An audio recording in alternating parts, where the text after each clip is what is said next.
fight, fight, fight, fight, fight, fight, fight. That's exactly what I want to start yelling at my phone when I saw this come up on my social media. Why? And he's taking this in the house. He is taping this in the house. We'll get into the nitty gritty of all the details of what happened there. We'll watch the full video together. But it was interesting to watch our MPs get a little fisticuffs. Not actually, but it was getting heated in the House. And we figured, well, Trudeau's down at Mar-a-Lago right now. We're wondering what the heck is going on there as he talks to Trump. Why not cover what happened on Thursday night with the vote of non-confidence, or lack thereof, on this GST freeze? This video was very intriguing only because recording's not allowed on the House floor. Recording with a camera is not allowed in the chamber. They're allowed to be on their phones. MPs are allowed to be on their phones.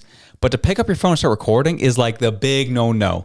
So the fact we got this footage out of a possible scuffle on the House floor, it was very interesting to see. It was almost kind of like, you know, when they have those ice level cameras when you're watching hockey or one of your favorite sporting events, and they get so close you can start hearing the players talk trash to each other while on the ice or the field, what have you. This is kind of one of those situations because we only have really one vantage point when we watch QP at home, and it's just kind of like the standard 3 camera angles they have in the House.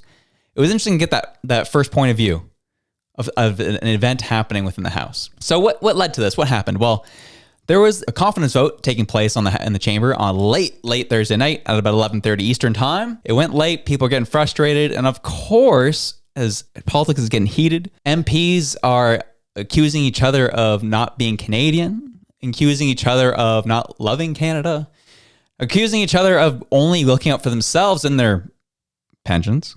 It's starting to get personal on the House floor. And this was an interesting night because a lot of MPs stayed home, including the party leaders, Trudeau, Jagmeet, and Pierre Poilievre. It was kind of a skeleton crew that night, at least in people who were there in the chambers having their vote taken. So you had like a handful of NDP members who were there, a handful of Liberals, and there was actually a fair amount of Conservatives who were there. The reason why there's a handful of Conservatives, and we really want to bring that up, is because there's one Conservative in particular that likes to stir it up.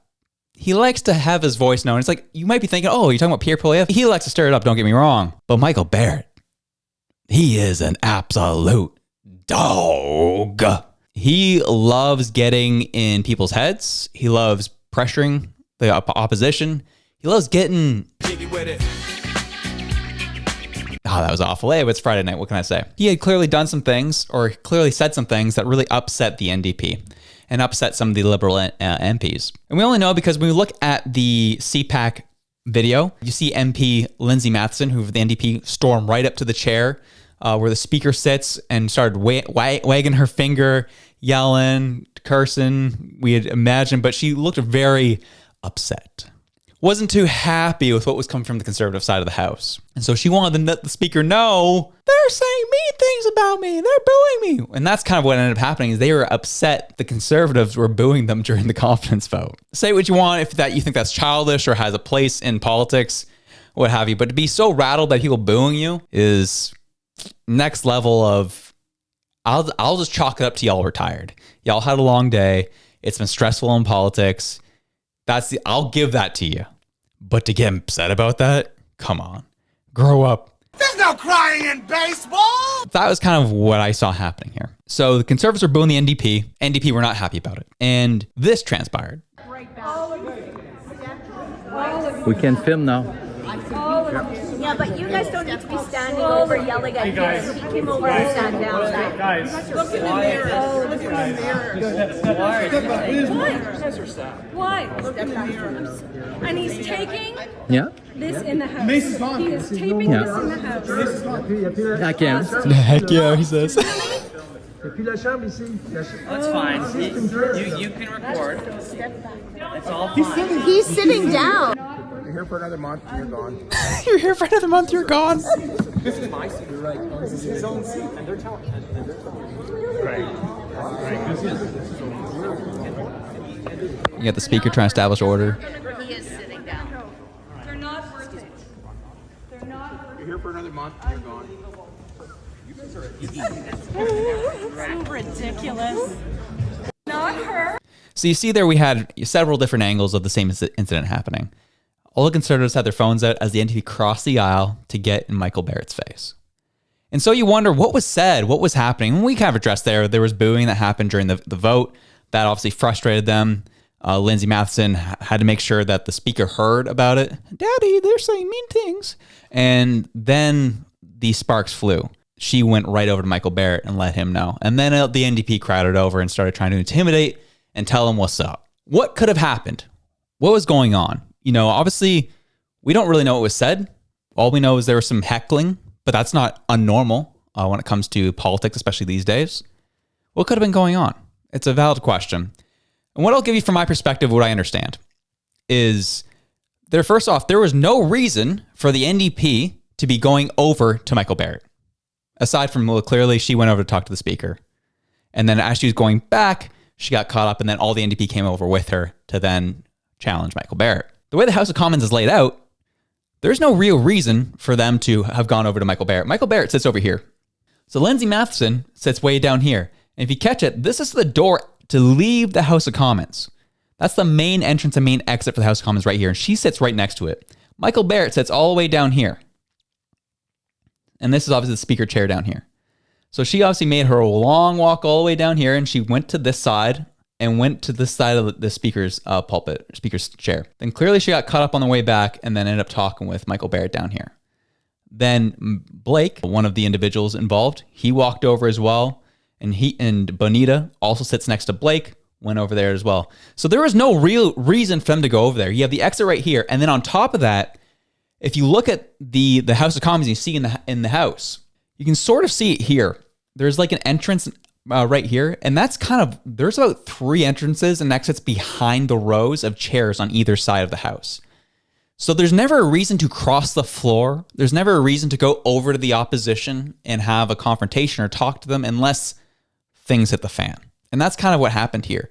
You have exits behind all the benches, and then you also have the main exit, main entrance and exit that's right here, which the NDP they're literally tucked into a corner, and they sit over here. There's a reason why they get, when everyone rips on them, is because, they take about 22, 23 seats in the House, and they just kind of shove them in the corner.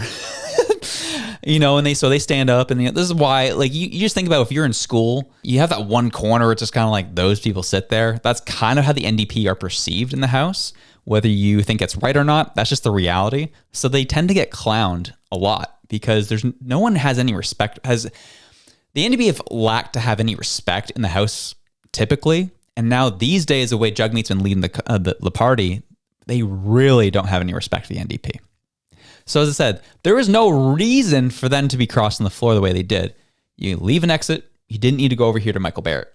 Except for this. As I said, Michael Barrett is one of those conservatives who knows how to get under the skin of the opposition, or those opposing him, or those on the other side of the aisle. How do I know this? Well, it's because I got to watch him in action during question period myself.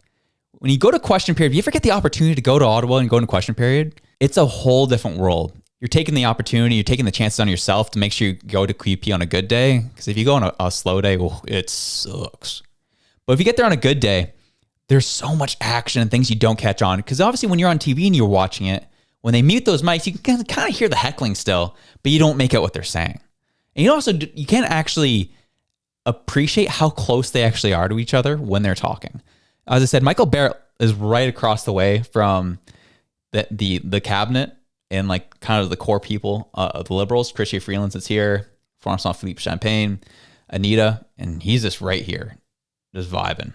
And so what I saw Michael Barrett do when I was there is every time the Liberals are standing up to talk about an issue in QP, he was just sitting there twirling his lanyard, just saying, "Are you done yet? Are you sure you mean that? What are you talking about?" Just imagine how that would feel if you were, just think about if you are not good at public speaking. And if you struggle with public speaking, you're just trying to get your points across, and you just have someone literally about 15 feet, 20 feet away from you saying, "That's not true." Really? You sure you meant that? We meant it that way? I don't know. Clear that. Make it more clear. What did you actually say? Like, these are things that are being said, and Michael Barrett is very good at it. He will try to just throw anything and everything at you as you're speaking in the House. And imagine dealing with this day in and day out. When you know that your party is losing popularity, when you know that the country is losing faith in what you're doing, you know that people hate you, and now you got this friggin' conservative who keeps yelling at you as you're trying to speak in the House. He keeps chirping you. He's trash talking to you. And you know, there's a part of it that's true. That would annoy me. That would frustrate me too. And you can tell that these NDP members had had enough. And that's typically how the House of Commons works, unfortunately. Whether you like it or not, that's allowed. You can heckle. You can say whatever you want. And there's some things they say that are pretty outlandish, I'll say. But here's the thing. It was very interesting to see the NDP going over to intimidate and get in the face of Michael Barrett. If I know anything about Michael Barrett, I don't know anything for sure that happened that night during the vote, but I saw his ex account. Jagmeet Singh, he gets his pension, Trudeau gets power, you pay the price. Beg any moose or bear with that .22 gauge lately. Like he knows what to say. He knows how to get on your skin. He picked his pension, let you know this was the result of the vote. He likes to get in your kitchen. So if you just go through Michael Barrett's X account, just see the things he tweets. He likes to get in your kitchen. He likes to get you upset. He likes to poke the bear. So I'm not surprised that they try to take it upon themselves to go and say, hey, you know, because we know how the left works. They love to just paint everyone as a bully and they're the victims. So I'm sure that's kind of what happens. Hey, we're going to go show him who's boss. We're going to tell that old mean Michael what's up. That's likely what happened. They went over and did their thing. What I found with the NDP in particular is they love to hide under the anonymity of the rules of the House. They love the idea of hiding under, there's no cameras aside from what QP picks up. So they know that mics get muted, this, that, the other. They get away with a lot of trash in question period, including when I was there, I caught 5 Liberal MPs playing games on their phones. 5 Liberal MPs during question period were just playing games on their phones. But that doesn't get caught on camera. If someone were allowed to have a first person point of view, you'd catch these things. But I find these MPs, they love to hide behind the fact that no one's filming them from other vantage points aside from the 4 camera angles that appear in the House. So they know where they can hide. They know where they can do their thing. Because you see how upset Lindsay Matheson was when she found out she was being recorded. And it shows the cowardice of the NDP. It shows the cowardice of some of these MPs in general, regardless of political stripes. Oh, Speaker, he's filming. And the Speaker's like, you know, and you heard them on the video. Conservatives like, actually, we can pull our phones out. I got to look into what that rule is. I was pretty confident that no matter the circumstance or the issue, you are not allowed to have any phones out on the floor to film. So I got to look into that a little bit. But they are convinced that they are allowed to do that. And they caught the NDP. Because there's been a couple incidences with Jagmeet Singh himself that he was physically threatening other MPs in the House. But we don't have any footage of it. We have no proof that it happened because you can't record anything on the House floor. You can only allow the cameras that are in the House to do that. If you are an audience member, you're up in the gallery, you have to check in all your electronics before you go into question period. You can't record anything as an audience member. So that's what really upsets me about this in general, seeing how upset she got with the fact she was being recorded. But because they seem like they love to hide behind the veneer that they're allowed to have and do some pretty dumb things in the House and not really get caught for it. So that's what I saw here. That's what I saw happening. The time's coming up. Canadians are losing patience. MPs are losing patience. And the GST ended up going through anyways. So we'll get our 2 months off of GST free. And then we'll get our carbon tax hiked on us in April. Should be interesting. Should be fun. And what the heck? Let's watch it again, shall we? As we end off. Not her. Step right back. All of you. We can film now. All of you. Yeah, but you guys don't need to be standing over yelling at him. He came over and sat down. 3, 4 of them all over there. Why? And he's taking Yeah? this in the House. Take it in the House. I can. Heck yeah. Heck yeah. That's fine. You can record. It's all fine. He's sitting down. You're here for another month and you're gone. Those little daggers, right? Conservatives are really good at talking trash. Like they really are. And even that little bit, you'll be here for 1 more month and you'll be gone. I'm sure these NDP and the Liberals are so done with the Conservatives BS. I think they're so over it. Because as I said, if there's any lick of truth to anything they're saying, then of course it's going to be upsetting. If none of it was true, you just shrug it off and move on. It's like, these guys are jabronis, they're below us. But the issue is the Conservatives hitting those wounds. So it is interesting. I'm sure I'll find out tomorrow, maybe Monday, what's going on with Trudeau and Mar-a-Lago, and what he said to the old Trumparoo, and what Trumparoo said to him.